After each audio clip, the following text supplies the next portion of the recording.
Welcome, Aries, to your full moon reading. This is going to be your tarot reading for the full moon, July 16th, up until the new moon, which is going to be August 1st. So, just really quick, the new moon is the beginning where you plant your seeds, and then we watch them grow, and then the full moon is where we harvest the fruits of our labor. So that's what we're going to be looking at. We're going to look at the full moon, between the full moon and the next new moon. So whatever seeds you planted in the new moon, we're going to look at how they've grown, what you're ready to harvest, and what needs to be released for the next cycle to begin. So if you're new here, my name is Melissa. I do zodiac readings, new moon and full moon. I just had a jumper. We'll take a look at that in a minute. I do zodiac readings, new moon and full moon, and then I also do Metaphysical Monday. So every Monday I post a video about a metaphysical topic. So if you're interested in learning more about crystals or astrology or smudging or whatever random metaphysical type thing, the link for the playlist of all those videos is in the description box below. All right, Aries, what jumped out for us? The Emperor. I'm going to set that one off to the side, and we'll see how it plays with the other ones that come out. Emperor, if it plays, this is, I feel like this is a person in your life that maybe is trying to, really, I'm getting Puppet Master. That's what I'm hearing, Puppet Master.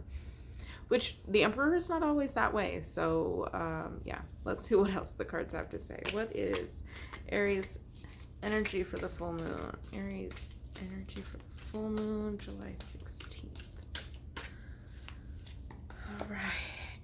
The Magician, the Four of Cups, and the Lovers. Ooh, okay. So we have three majors, and a Cups.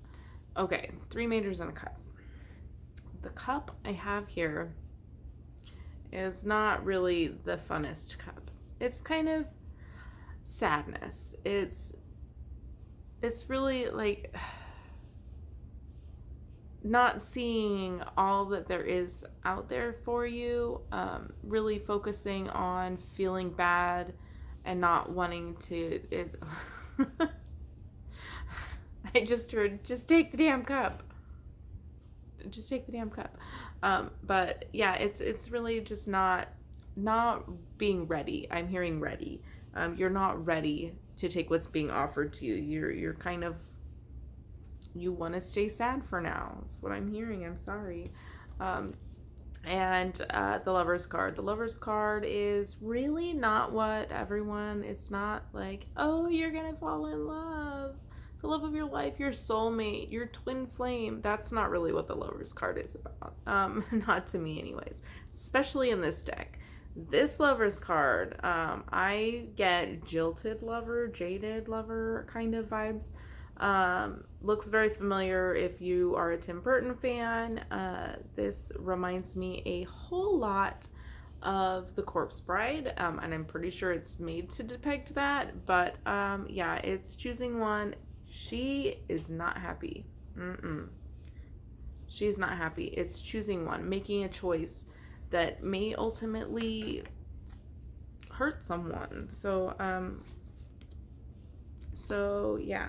But then we have the Magician in the middle of all of this, okay? So the Magician is gathering your supplies, right? Gathering all of the elements and putting them. I've gotten the Magician card for probably half of the readings for this full moon.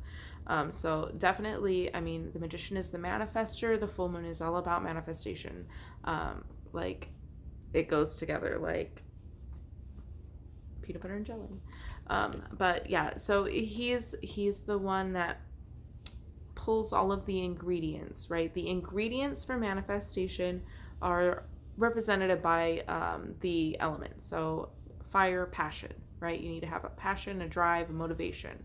Then we have water. You have to have the emotion. Thought is being clear in what it is that you want. And then I always screw up earth. Earth, I think, is putting in the action in my book. That's putting in the action, putting in the work. Thank you. It's really putting in the work. So the way I do, I have a video on law of attraction if you want to check out the channel and look for it. It was more, kind of a little bit like a rant, but if you're interested in how I view the law of attraction and how things need to go for you to actually manifest something, you can check that out.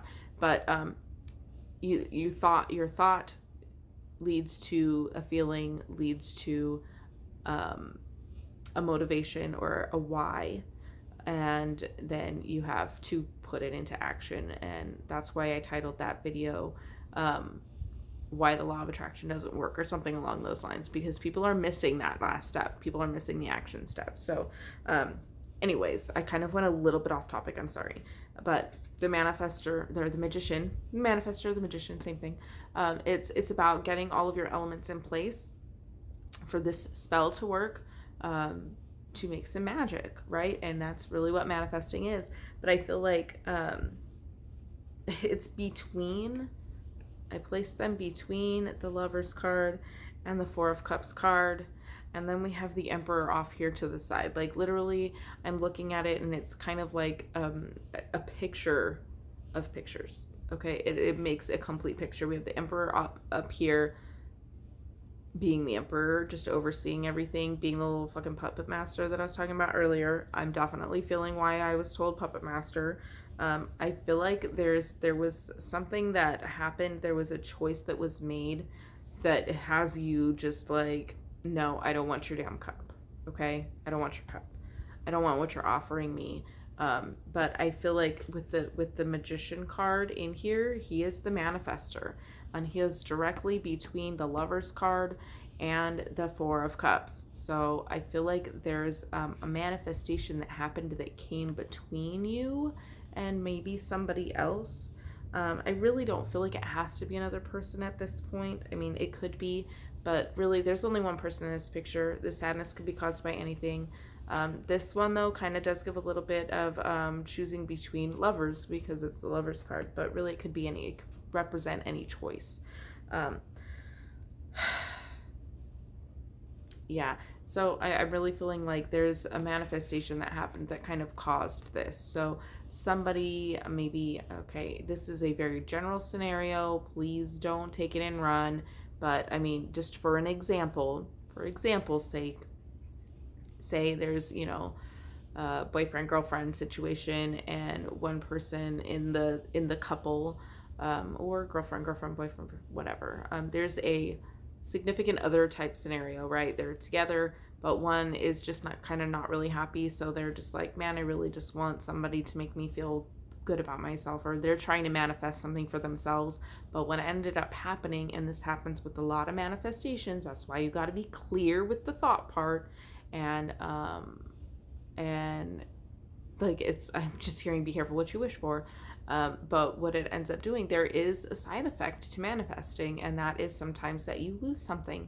You have to lose something sometimes to gain something. It's keeping the balance in the universe, right? So you can't, if you were buying a brand new car, would you keep the old one? Not necessarily. Most of the time you wouldn't. You would trade it in, you would sell it so that you had money to put on the new car. Jeez. But there's really a lot of there's a lot of times where you're not expecting a negative side effect to happen. It's really be careful what you wish for. You want a giant windfall of money, but oh shit, you know, my aunt died and left me this money. I got the money, but now I don't have my aunt. Like, there's a genie in a lamp situation going on with the manifestation and the law of attraction, so you do have to be careful. I feel like that might be what happened here. Okay. I feel like that's kind of what you're dealing with right now. So let's get some more cards. Okay. Ooh, my arm. What does Aries need to focus on for the full moon? What is Aries focus? What should Aries focus be?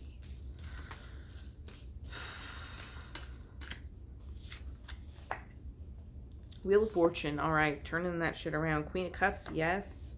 Seven of Cups. Yes. More cups. There's a lot of cups. A lot of cups. Oh my gosh, it's cups and majors. So there's some major shit going on here. Okay, Aries, you really are, there is some stuff going on. This is big time changes. This isn't like your everyday, like, day-to-day drama, you know, like your day-to-day workplace drama or whatever. That's not what's going on here. This is like life-changing shit. That's what's going on right now. So we have the Seven of Cups. So lots of opportunities out there, making, not really making a decision, but weighing your options, being open to the options that are going to be presented to you or that have already been presented to you, turning the wheel of fortune in your favor. Okay. So it's really about cycles. Okay. We're going to keep repeating the same patterns unless we change something. Okay. Also, I get from this one, because it's a Ferris wheel, you don't always get to choose. And then again, okay, this analogy is going to go really good together for you. Watch this. So you don't get to choose which bucket you sit in when you go on the Ferris wheel, right? You stand in the line and it keeps spinning around and around. That's such as life. It keeps spinning around and around, and you finally get up there, and whichever one they let somebody off of, that's the one you get on. You don't get a choice. Okay? You don't get to say, well, I mean, I suppose you could say, well, let them go. I want the blue one. I guess you could if you wanted to be annoying. I mean, because I would find that annoying. I wouldn't do it. But for the most part, you wouldn't get a choice. Okay? How many are there on there? I'm just curious. 1, 2, 3, 4, 5, 6, 7, 8. There are 8. Okay. There are 8 buckets on this Ferris wheel. Again, so here are your options. These are options. These are opportunities. I'm hearing opportunities, not options. Opportunities. These are opportunities coming to you, or that are already around you. I feel like there are opportunities around you. You may not get to choose, is what I'm feeling for you. So focusing this full moon, I feel like that is really just being open to the multitude of opportunities. Okay, that could be what happened with this, right? That could be what happened here. Somebody wasn't willing to be open to possibilities and being open to different ways of receiving love. I'm hearing receiving love. Okay, that goes with this. Like you wanted it a certain way, like, this is how I like to be loved. And this could not be a bad thing. This could also be a very positive thing. This is not how I feel loved. How you are trying to show me that you love me is not what makes me feel it. I hate it when I go out of focus like that. Okay. There we go. It's just, you wanted things to be a certain way, to make you feel a certain way. And when they didn't, I feel like you manifested your way out of it, or they manifested their way out of it, which kind of left you like, what the hell? What did I do? I just wanted to be loved a certain way, right? But I feel like you got to be open to the possibilities that other people show love in different ways, and you have to be willing to accept it, how they're offering it. And if you're not, then it is time to move on. There is nothing wrong with that. If you aren't flexible and you really can't get it the way, or can't accept it the way it's given to you, and you really don't believe that this is how it feels, then move on to something else. But you can't sit there and stay stuck in it and place blame on the other person, or whatever the situation or the circumstances were around it. I do feel like we're kind of talking about a relationship here. I don't fancy love reads. I don't know why that popped in my head, but I'm not really, like, if it comes up, it comes up. Good if it does, great for you, if it helps. But I really feel like this is kind of more relationship based now.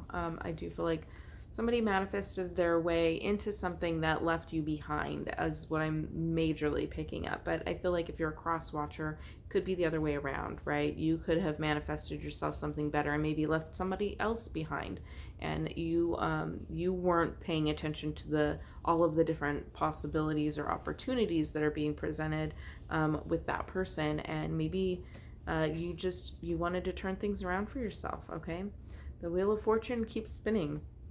Sometimes it's in your favor, sometimes you gotta wait in line, right? But then we also have the Queen of Cups, which I haven't talked about yet. Queen of Cups, I feel like this could be a person in your life. Focusing on the full moon, I feel like that is definitely more manifestations. It's really, there's a person that this could represent you. This could be you, owning your stuff, owning your emotions, being in charge, and being like a loving person to whomever might be coming up for you. I feel like that could also be a possibility.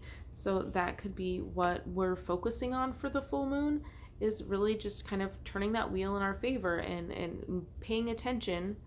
You know, here we go. Okay.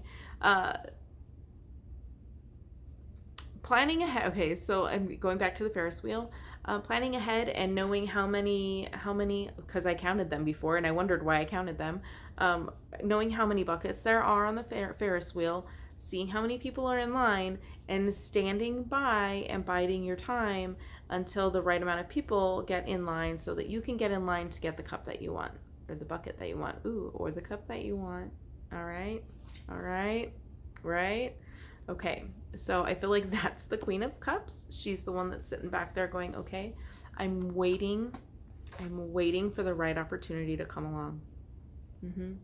That's what we got there. But I do feel like there might have been a little puppet master playfulness in here. Not playfulness, but overall, I don't think the Emperor played a huge role, but did kind of give us a little bit of, yeah, maybe there was a little puppet masterness involved. Puppet mastery, if that's a word. But yes, I loved your reading. I know that you've got this, and I know that you can pull through whatever might be causing you to feel this way. If you have some guilt, if you are the cross watcher and maybe you cause somebody to feel that way, it's definitely their job to move forward, okay?